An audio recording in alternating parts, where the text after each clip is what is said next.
Tudo bem, pessoal? Hoje eu quero falar sobre o uso da palavra carne em Paulo e, portanto, trabalhar teologia paulina. Bem, quando nós olhamos para a palavra carne, em grego, ela é sarx. E Paulo vai usar essa palavra pelo menos com 6 sentidos diferentes. Eu quero tomar aqui a primeira carta de Paulo aos Coríntios, porque nesta primeira carta nós veremos esses 6 usos diferentes da palavra carne. Em primeiro lugar, Paulo usa a palavra carne, sarx, para falar de matéria física que forma os corpos dos seres humanos e também dos animais. Isso aparece em 1 Coríntios capítulo 15, verso de número 39, em que Paulo diz: nem toda a carne é uma mesma carne, mas uma é a carne dos homens, e a outra a carne dos animais, e a outra a dos peixes, e a outra a das aves. Paulo está falando de carne no sentido de matéria física, que forma tanto o corpo humano quanto o corpo dos animais. E por isso o corpo da ave, o corpo do peixe, enfim. Em segundo lugar, Paulo usa a palavra carne para se referir a corpo humano. E, em geral, esse corpo humano está sujeito aos estados fisiológicos. E aqui é carne no sentido de corpo humano, ok?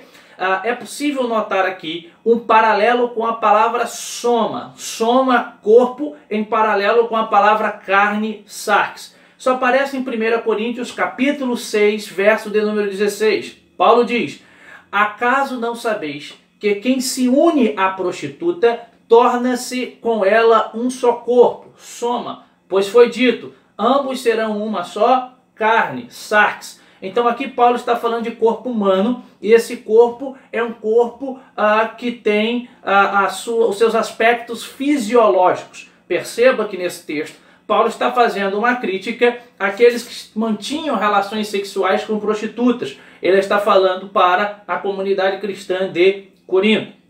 Em terceiro lugar, Paulo vai usar a palavra carne no sentido de carne no aspecto de pessoa humana ou raça humana, no sentido de um aspecto mais geral, ser humano. Bem, em 1 Coríntios capítulo 1, verso de número 29, Paulo diz: para que nenhuma carne se glorie perante ele. Esse ele aqui é Deus. Para que nenhuma carne se glorie perante Deus. Então, carne nesse aspecto tem o sentido de raça humana ou pessoa humana. Em outras palavras, Paulo está dizendo para que nenhuma pessoa, nenhum indivíduo se glorie perante Deus. Porém, há de se notar em Romanos capítulo 8, verso 3, que essa palavra também aparece no sentido de raça humana. Paulo diz: Deus enviou o seu Filho na condição de carne de pecado, isto é, na condição da humanidade pecadora. Então, carne no aspecto de humanidade.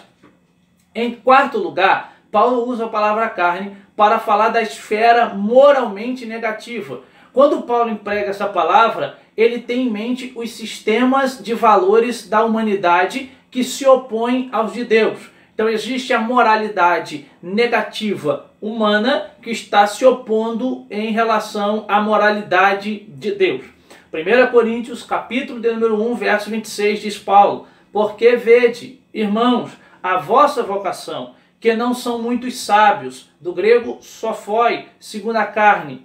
Quando Paulo fala desses sábios segundo a carne, Paulo está falando do sistema de valores baseado na cultura helenística e que está em oposição aos sistemas de valores moralmente aceitável por Deus. Então o que Paulo quer aqui é trabalhar carne no sentido de moralidade negativa. Em quinto lugar, Paulo usa a carne no aspecto de moralidade neutra. Aqui ele não vai tanto afirmar o aspecto negativo, mas vai trabalhar uma espécie de neutralidade. Em geral, as passagens que falam sobre isso, elas se relacionam com o processo de nascimento, estão baseadas no relacionamento humano em processo de nascimento. E em geral se refere a Israel, no que diz respeito às suas tradições e seus descendentes. 1 Coríntios capítulo 10, verso 18, Paulo diz: vede a Israel segundo a carne, isto é, num aspecto mais neutro e não num aspecto tão negativo. Em último lugar, Isto é, em sexto lugar, Paulo usa carne no sentido de natureza humana pecaminosa, a ideia de uma natureza humana caída por conta do pecado que afeta essa humanidade. Ela se torna então uma natureza humana caída ou pecaminosa, uma natureza que está em rebeldia contra Deus. E aqui Paulo usa essa palavra no sentido de quando ele apresenta, muitas das vezes, a ideia da luta da carne com o espírito, a natureza humana e o espírito, né? O sarx e o pneuma, né? A luta do sarx, da carne, com o pneuma, né? Com o espírito. Em 1 Coríntios capítulo 5, verso 5, Paulo diz: sede entregue a Satanás para a destruição da carne, para que o espírito seja salvo no dia do Senhor. Isto é, Paulo fala de carne aqui no sentido de natureza humana pecaminosa. Então a ideia seria a destruição da rebeldia, ou a destruição dessa natureza humana pecaminosa. Pois bem, essas são os 6 usos, né, do conceito de carne na teologia paulina. Espero que eu tenha contribuído. Gostaria de pedir que você possa compartilhar esse vídeo para que possamos constantemente estar crescendo na graça e no conhecimento. Um grande abraço a todos.